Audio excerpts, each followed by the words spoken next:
Planning a road trip and want the best deal? You should consider an RV. Or, don't. So having worked as a travel writer, I've looked at this before, and at the time it just didn't make sense, but maybe things have changed. So my research says things have changed, but really they haven't.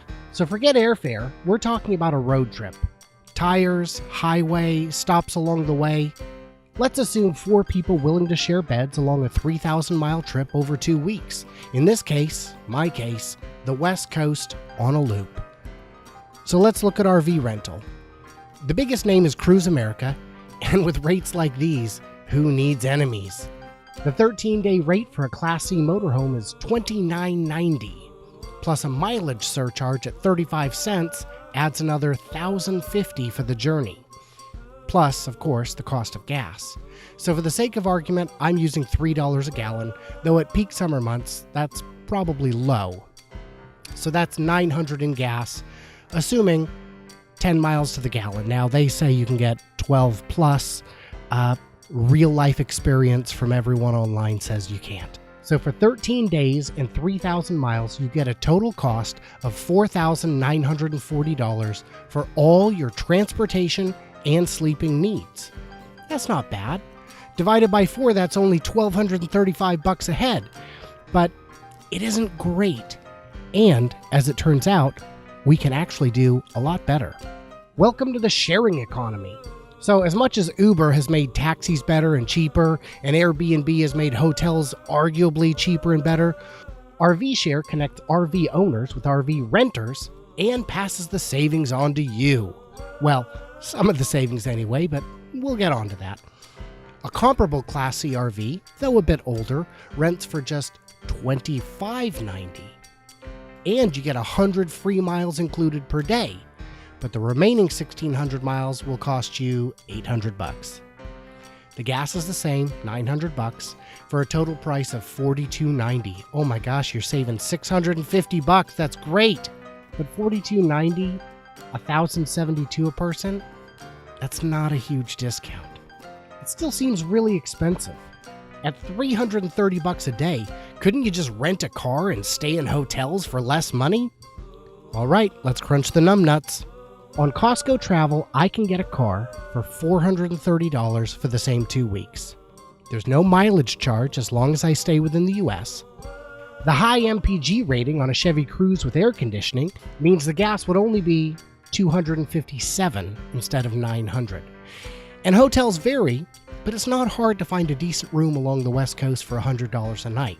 I mean, sure, parts of Anaheim and San Francisco will be higher, but other places will be lower. But those aren't nice hotels. Well, sure, but they're a damn sight more comfortable than the beds in an RV.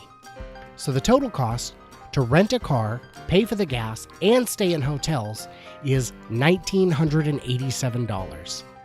It's half the price to rent a car and stay in hotels as opposed to renting an RV.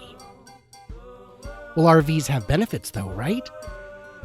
Yeah, you can bring your own food, you get some comfort while you're actually on the road, the ability to stop wherever, whenever you want, right? Well, yes. And if that's worth an extra $2,000 to you, by all means, go for it. But hotels have benefits too, like hot showers, swimming pools, housekeeping, cable TV, internet access, and free breakfast. We didn't even factor the savings of 4 people getting free breakfast daily, which, even with a limited selection, can easily top $20 a day. So add another $280 in savings for staying in hotels. Plus, you can grab a bagel or banana for later. I mean, the free breakfast it's a big deal. Awesome. So I'll just take my own car. Well, yes, you can. I did that math too. I mean, your own car is free, technically, since you already own it. The gas will be $409 in my case, because I get worse mileage than a brand new Chevy Cruze. The hotel remains $1,300, but your mileage isn't actually free. Your car only gets so many miles between maintenance and repairs.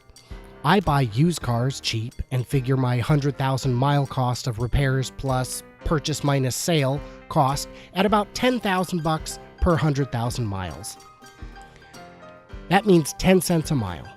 That means my 3,000 mile trip will actually cost me $300 in wear and tear on the car. And that's assuming I don't break down, which, I'm already at 144,000. It's quite likely. If you buy your cars new, your per mile cost can easily be twice as much. So wait, $300 for the 3,000 miles? But renting is only $430 and you'll get a much newer car, zero breakdown stress, and, at least in my case, far better gas mileage. So yeah, in my case, accounting for the $300 wear and tear, it would actually be $22 cheaper to rent a car than to use my own. Instead of renting an RV, I can rent a car and stay in hotels for $2,300 less, which is $177 a day savings, plus the $20 savings on breakfast, making it technically $200 a day cheaper.